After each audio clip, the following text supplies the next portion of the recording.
সারা দেশে চলমান সংখ্যালঘুরা সংকটের সম্মুখীন হয়েছেন, এই বিষয়টি আমরা গভীরভাবে উপলব্ধি করছি। আমরা ক্ষতিগ্রস্তদের সাথে যোগাযোগ, পদ্ধতিগত নিপীড়ন এবং সহিংসতার প্রমাণ উপস্থাপন করেছি, আর তা হচ্ছে চিন্ময় কৃষ্ণ ব্রহ্মচারীর নির্বিচারে আটকের ঘটনা। ফিরোজ খান নামক বহিষ্কৃত বিএনপি নেতা দলীয় কোনো সিদ্ধান্ত ছাড়াই বাংলাদেশ সম্মিলিত সনাতনী জাগরণ জোটের মুখপাত্র চিন্ময় কৃষ্ণ দাস ব্রহ্মচারীর নামে ভিডিও ফুটেজের চিত্রে জাতীয় পতাকায় 4 তারা খচিত নামক পতাকাটি জাতীয় পতাকা হিসেবে জাতীয় পতাকা অবমাননার ঘটনাকে কেন্দ্র করে অক্টোবর মাসে সম্পূর্ণ মিথ্যা ও হয়রানিমূলক উদ্দেশ্য পর্যন্ত একটি রাষ্ট্রদ্রোহী মামলা দায়ের করা হয়। যেহেতু চিন্ময় কৃষ্ণ দাস ব্রহ্মচারীর বাকরুদ্ধ করার অপকৌশলে সংখ্যালঘুরা অস্তিত্বহীনতার সংকটে যখন ক্ষোভে ফেটে পড়ে, তখন সমগ্র বাংলাদেশে হাজার হাজার সংখ্যালঘুদের নামে মিথ্যা ও হয়রানিমূলক মামলা প্রদান করা হয়। VRM প্রযুক্তি থার্মিক্স রড RICL TMX যুগের পর যুগ স্থাপনা থাকে মজবুত। 5 শতাধিকের উপরে নিরীহ সংখ্যালঘুদের আহত করা হয়, শতাধিকের উপরে ঘর বাড়ি লুটপাট করা হয়, সেবক কলোনিতে আগুন জ্বালিয়ে দেওয়া হয়, নারীদের শ্লীলতাহানি করা হয়, বহু মন্দির ভাঙচুর করা হয়।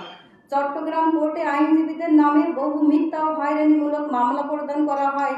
নির্বিচারে পুলিশের ধরপাকড়, দুর্বৃত্তদের চেম্বার ভাঙচুর, প্রাণনাশের হুমকি দিয়ে আইনজীবীদের কোর্ট প্রাঙ্গণে এরিয়াতে ঢুকতে না দেওয়ার ভয়ঙ্কর এক অবস্থা সৃষ্টি করা হয়।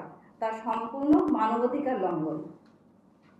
তার আটক নিয়ে দেশব্যাপী প্রতিবাদ সৃষ্টি হলে সমগ্র সংখ্যালঘুদের অস্তিত্বের লড়াই জন্ম দিয়েছে।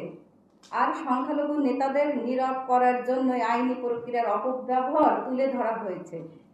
প্রিয় সাংবাদিক ভাই ও বোনেরা, ঢাকা সহ সারা দেশে শান্তিপূর্ণ বিক্ষোভকারীদের উপর হামলার ঘটনা ঘটেছে। অধ্যাপক কুশল বরণ চক্রবর্তী এবং অ্যাডভোকেট রমেন রায় সহ বিক্ষোভকারীদের উপর ডানপন্থী বাহিনী দ্বারা নির্মমভাবে হামলার শিকার হয়েছে। অধ্যাপক চক্রবর্তী গুরুতর আহত হয়েছেন। অন্যদিকে অ্যাডভোকেট রমেন রায় ঢাকার একটি হাসপাতালে নিবিড় পরিচর্যা কেন্দ্রে গুরুতর অবস্থায় মৃত্যুর সাথে পাঞ্জা লড়ছেন। পুলিশ শান্তিপূর্ণ বিক্ষোভকারীদের সুরক্ষা দিতে ব্যর্থ হয়ে নীরব দর্শক হয়ে দাঁড়িয়েছিলেন। এই নিষ্ক্রিয়তা সংখ্যালঘুদের বিরুদ্ধে সহিংসতার অপরাধীদের আরও উৎসাহিত করা হয়েছে।